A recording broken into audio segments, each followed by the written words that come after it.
I'm going to do something I haven't done before. I'm going to record a video with my phone while I'm watching this, and I've got my video paused there. So apparently, Gerard Gallant is going to be named the coach of the Vegas Golden Knights.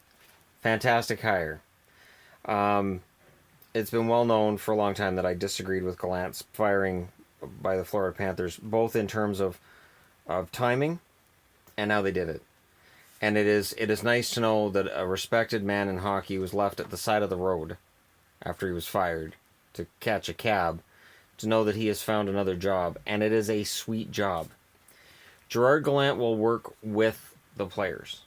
He's a player's coach. Players like playing for him, and they want to exceed expectations, and they want to do everything they can to prove that his faith in them is well placed.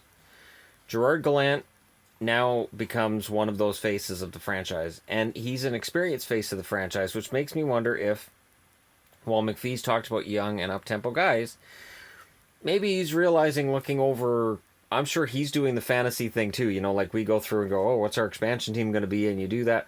I'm sure he's simulated that. I'm sure he's gone on to Cap Friendly or any others where you have a mock expansion draft tool, and he's gone through and gone, wow, I could potentially get these guys. Maybe I can be competitive sooner than I thought. So, with a solid goaltender and a good top four on the blue line, and Gerard Gallant behind the bench, I don't think Vegas will be the worst team in the league next year. And I'm not going out on a limb saying that. Usually expansion teams are bad, but they're usually not the absolute worst. Ottawa was, Atlanta was, but Nashville was good its first season. Tampa was good their first season. San Jose was bad, but San Jose didn't have anything to choose from. Florida was very good their first year. Anaheim wasn't horrible their first year.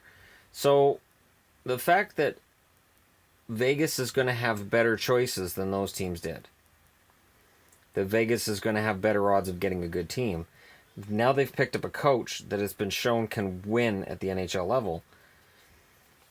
Looks good.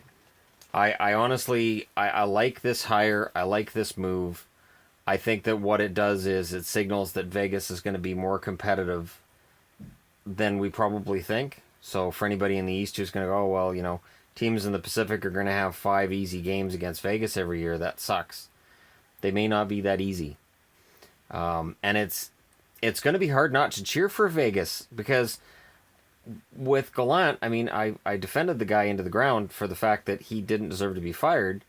And while I'm not a fan of the logo, I'm still not a fan of the logo or the name. It's a new location, and the fact that now NFL's going in and Major League Baseball may be looking at going in, you may end up with a huge crowded marketplace. I'm kind of cheering for the team to succeed. There are people who say, oh, Vegas, 3 or 4 years, they're out, they're done, they'll be moving somewhere else. I'm not convinced. See, the NHL's wanted Vegas for a long time. The NHL isn't going to want Vegas for a long time and then suddenly go, screw this, we're out. They haven't done that in Arizona. They haven't done it in Nashville. They haven't done it in Florida. And all 3 of those organizations were in terrible trouble at certain points in time. So I really can't see it happening in Vegas, where they clearly feel they're engaging in new territory sports-wise. That there's no other sport there. Even the Raiders aren't going to be there for a couple of years. Stupid. I can't imagine. I can't imagine being in Oakland and saying, well, the team's moving away, but I'll go watch their games.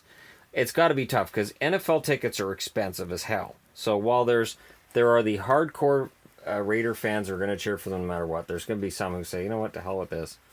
But yeah, and I'm trying not to pay too much attention to the Oilers game while doing this, because Gallant deserves full attention. It'll be interesting to see how it turns out for Vegas.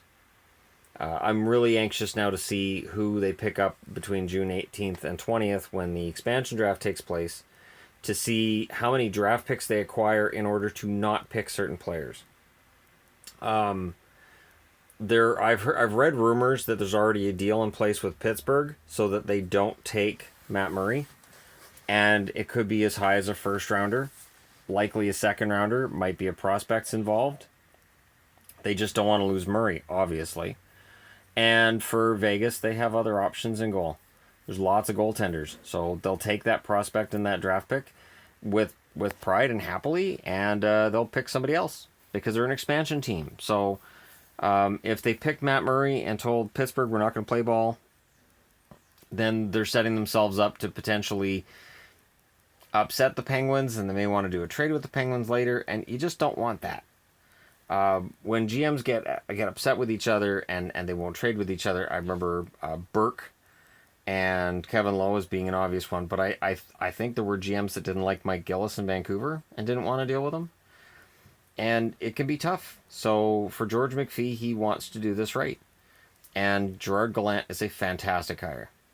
It's a very fantastic. I think it's because Hitchcock got picked up by Dallas. I think it was between Hitchcock and Gallant, and now Gallant's the coach of Vegas. So there we go. All right. At any rate, let me know what you guys think in the comments below. Don't forget to hit like and subscribe if you're browsing your way through. And yeah, so I'm doing this on my phone while I've got my computer paused because now I'm doing more than one video at a time because I'm insane. Thanks for watching.